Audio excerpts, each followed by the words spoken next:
The average portion of your marketing budget is often dedicated to content. And almost half of you say that you're publishing content either daily or multiple times a week. Oh, wrong one, sorry. Reading the wrong screen. 69% of your marketers are creating more content now than they were a year ago. And the other stat, 48% of marketers say they publish content either daily or multiple times a week. Why does this matter? There's a lot of noise, a lot of content, a lot that's being created like a snowball over and over and over and over again. How are you going to break through? What Tom was talking about this morning, I was like, oh, we could have coordinated slides. There's a lot more competition today than ever before, and a lot of it is free.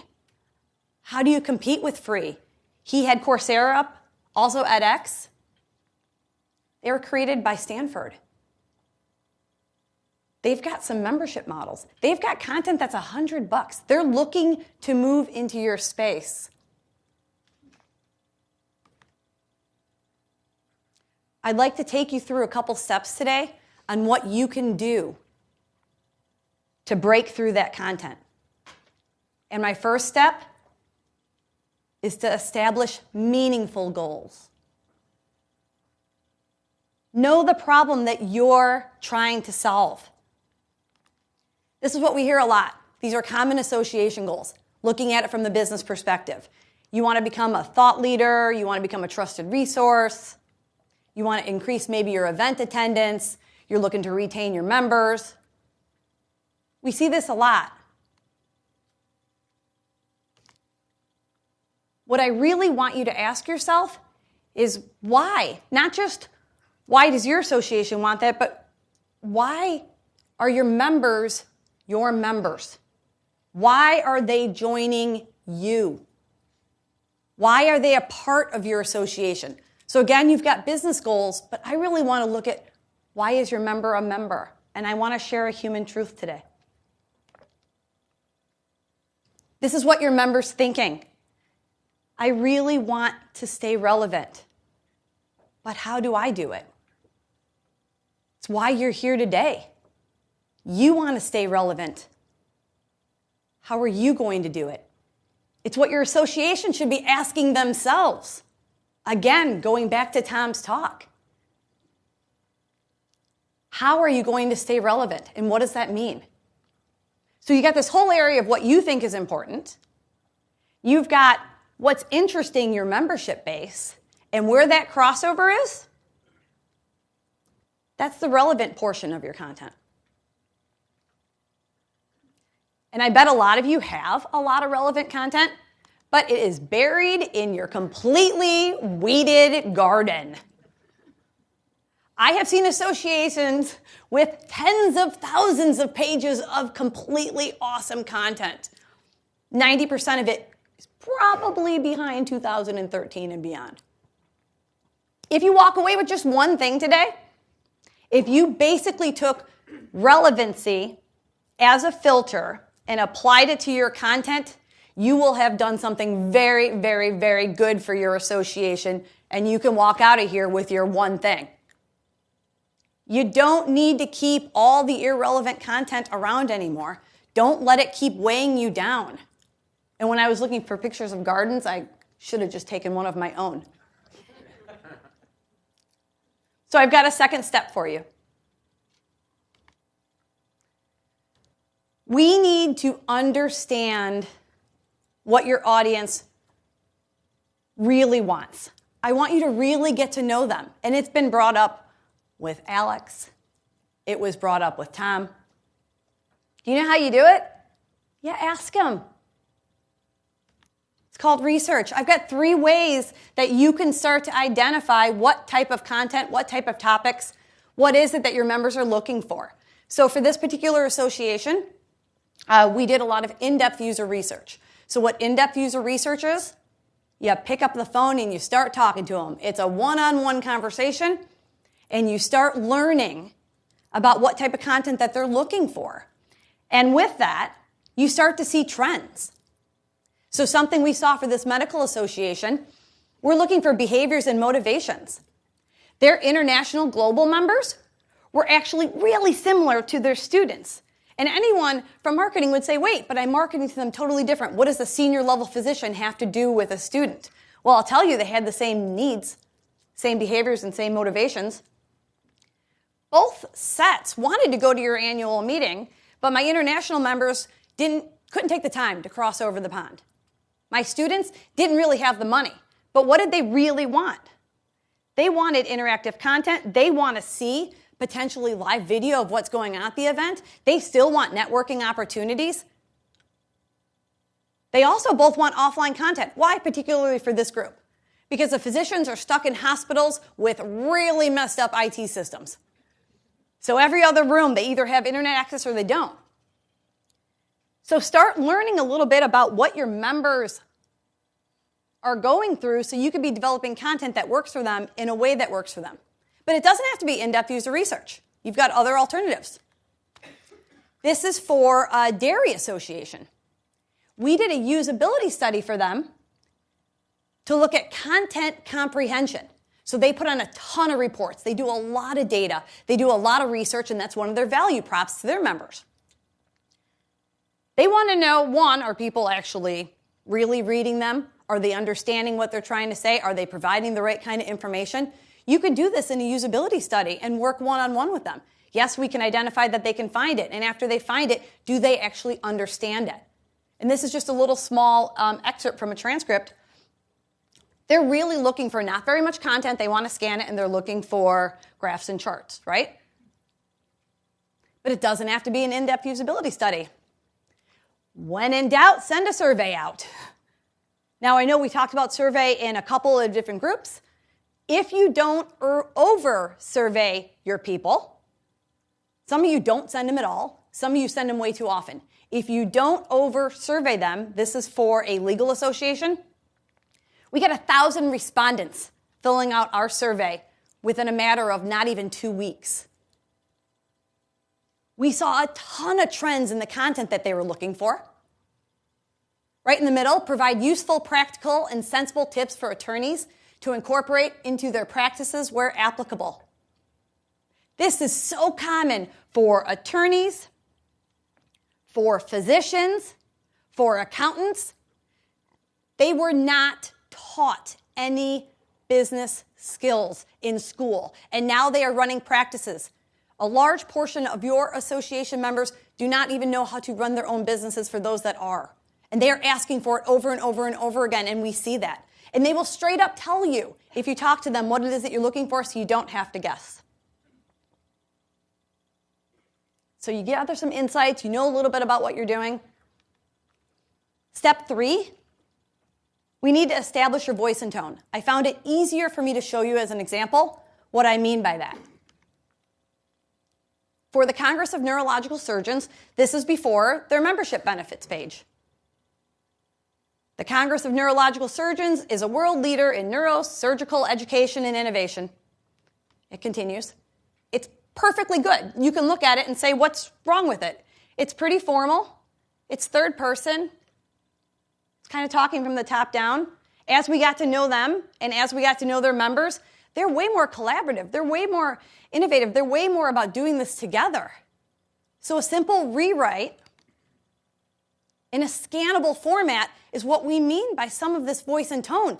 Change the message by the way you're saying it. Now we're talking about our members receive access to industry-leading publications and educational programs covering boom, boom, boom. Same exact content as before in a way that says ours. We're in this together. The way you change your voice and tone can impact engagement, can impact conversion, can impact how they feel about you. So you've done some research, you've established some goals, you've got your voice and tone. You need to write it down. And you're going to be superheroes because someone's going to need to govern this. We call it content governance. Why you need content governance is that somebody has to be responsible for the 15,000 1,000 writers you basically have at your organization. I have seen so many times where you've got one section of the website that was responsible by, Tom, and you've got another section of the website that was responsible by Alex, and it sounds like it was written by two different people. So we ask you, write down your voice and tone, write it down, and then you need someone to govern that to ensure that you've got one consistent voice. Now, given you can move it a little bit when you're in social channels versus if you're writing in your journal or writing for the site, but there needs to be some consistency across. What's another way that you can start to gain alignment? Step 4. Build a content strategy statement so it's distilling your findings, it's aligning all your stakeholders, and it's going to focus your communication. I have today here an example. You could be doing this. You could sit down and start figuring this out. It reminds me a lot of like a positioning statement, except it's for content. And there's a couple key components that are really important to include. The first being, how are you getting content? So for this particular association, they're going to produce it themselves. They want original content. They also, in their case, they're going to sponsor. They're cool with letting their members produce content. And I can tell some of you are like, no way. My members are not writing content. Okay, because I've been in those meetings too. But for this particular association, they're like, bring it on. We're going to help brand our members. And we're going to curate content.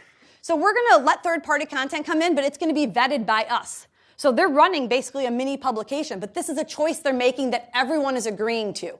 That's the whole point of this strategy statement. It's literally your filter and unified agreement across all your stakeholders.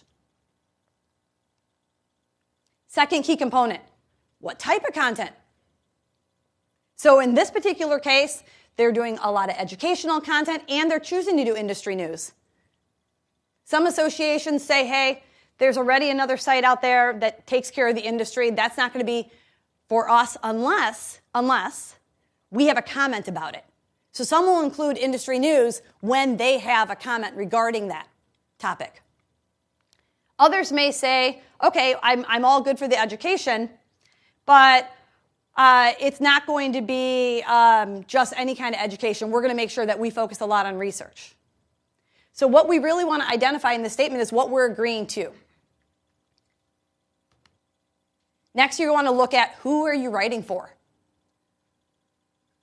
In this case, they're writing for members, and we had to identify, in their case, it's both private practice and it's academics, and they want to at all career stages. Not all of you have that. Or maybe it's never even been discussed. Or some people think, I've been in associations, we're all here for the students, and we're going to bring that student population up. And someone else is like, wait, but the students pay nothing. They're free. So no, we really got to focus here. This is helping have these conversations in the room so when you're creating content, you're making some good choices that you all agree to. And in their case, they're also including non-members that they're going to reach out to.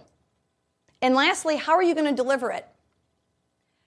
They're choosing in an innovative way. They're going to take an experiment with new technologies. Maybe it's going to be real-time streaming of different procedures that are happening. But it could be that what your delivery is going to be is on time, all the time, totally up to date, fast. Right? There's different ways that you can choose to deliver. They're not saying, hey, I'm going to comment every day. They're saying, but when I deliver you content, it's going to be pushing the edge. We're going to be leveraging technology in new ways.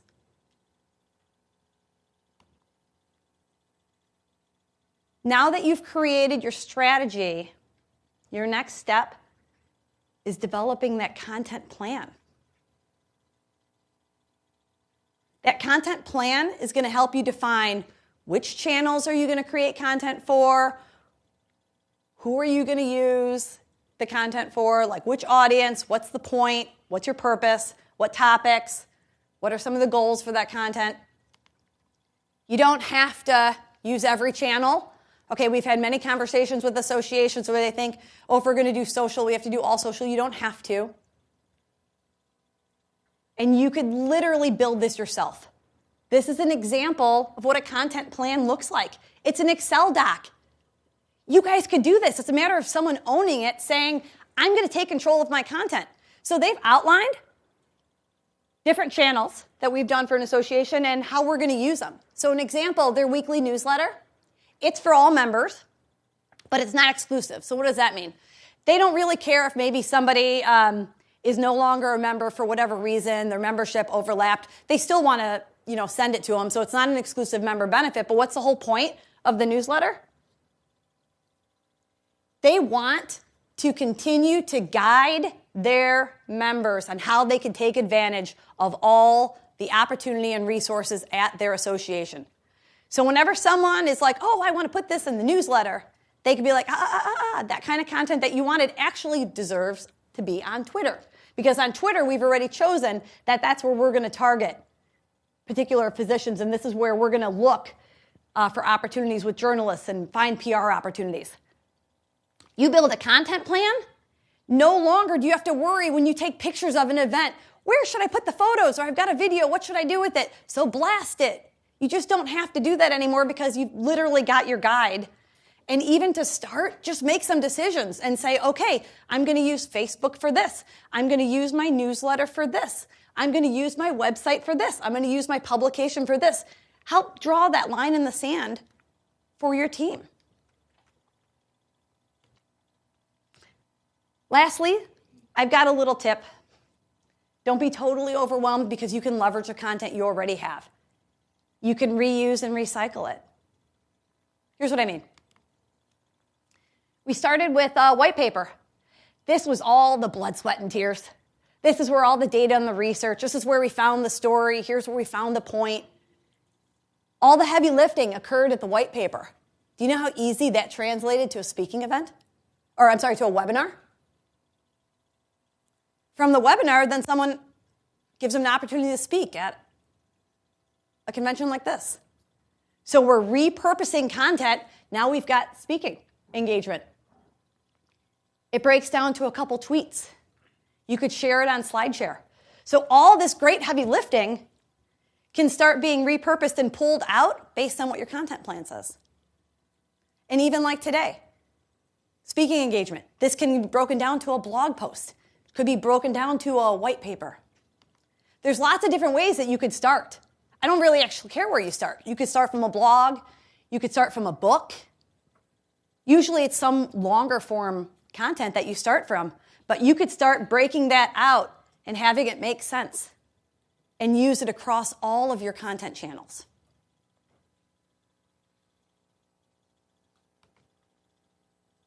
As we wrap up, I'd love for you to take one thing. Maybe it's about getting alignment on your goals early on, or not assuming anything. Just do your research. You could do it yourself. You could find someone to help.